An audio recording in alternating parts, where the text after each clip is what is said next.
చంద్రబాబుపై పేర్ని నాని ఫైర్ అయ్యారు. మరోసారి కూటమి ప్రజలను మోసం చేసే ప్రయత్నం చేస్తోందని ఆరోపించారు.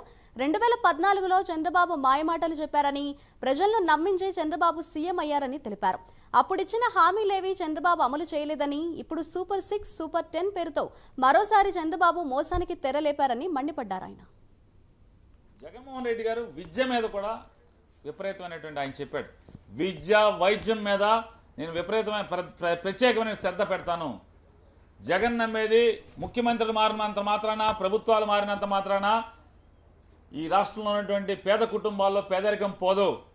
కేవలం ఆ ఇంట్లో పిల్లల ఉన్నత చదువుల ద్వారా మాత్రమే ఆ ఇంట్లో పేదరికం పోతుందని నమ్మేవాడు జగన్మోహన్ రెడ్డి గారు. కాబట్టి ఇప్పటికి 5 ఏళ్లు విద్యలో సమూలమైనటువంటి రెవల్యూషన్ తీసుకొచ్చాడు. అంటే చైతన్యవంతమైనటువంటి ఒక మార్పు తీసుకొచ్చడం జరిగింది. రాబోయే 10-15 సంవత్సరాలు ఇదే కనుక కొనసాగితే ఖచ్చితంగా ఈ రాష్ట్రంలో పేదరికం శాతం అనేది చాలా క్షీణించేటువంటి పరిస్థితి ఉంది. కాబట్టి జగన్ నమ్మేది ఒకటే, స్కిల్ డెవలప్మెంట్. చదువుల మీద కొత్తగా ఈ రాబోయే 5 ఏళ్లలో స్కిల్ డెవలప్మెంట్ అనేది ప్రత్యేకమైన శ్రద్ధ కనపరిచి నైపుణ్యాన్ని పిల్లలకు అందించి ప్రతి నియోజకవర్గంలో వాళ్ళకి స్టైఫండ్ ఇచ్చి నైపుణ్యాన్ని నేర్పించి తద్వారా వారు సమాజానికి ప్రయోజకులుగా మార్చేదానికి కూడా కంకణబద్దులై ఈరోజు బాధ్యత తీసుకున్నట్టుగా మేనిఫెస్టోలో ఈరోజు చెప్పడం జరిగింది.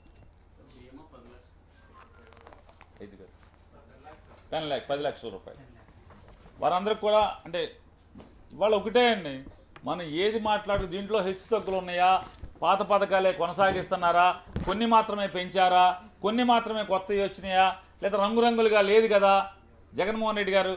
కానీ ఇది నిజాయితీతో ఉంది, నమ్మకంతో ఉంది. ఇది మేనిఫెస్టో అంటే ఇది నిజాయితీ, ఇది నమ్మకం. పాత మేనిఫెస్టో చూసాం 2014 నుంచి 19 దాకా మేనిఫెస్టోనే మాయం చేసినటువంటి రాజకీయ పార్టీని మనం Telugu Desam party, Janasena party, Bharatiya Janata party. ఇవాళ ప్రతి ఒక్క అంశం గురించి సమాజంలోని ప్రజల యొక్క విశ్వాసం ఉంచేటువంటి, నమ్మకం ఉంచేటువంటి ప్రతి రంగం మీద ఆయన తన మాటని, తన ముద్రని ఈరోజు మేనిఫెస్టోగా ఆంధ్ర రాష్ట్ర ప్రజలు 5 కోట్ల మంది ఆంధ్ర రాష్ట్ర ప్రజలందరూ కూడా ఆయన అందించడం జరిగింది.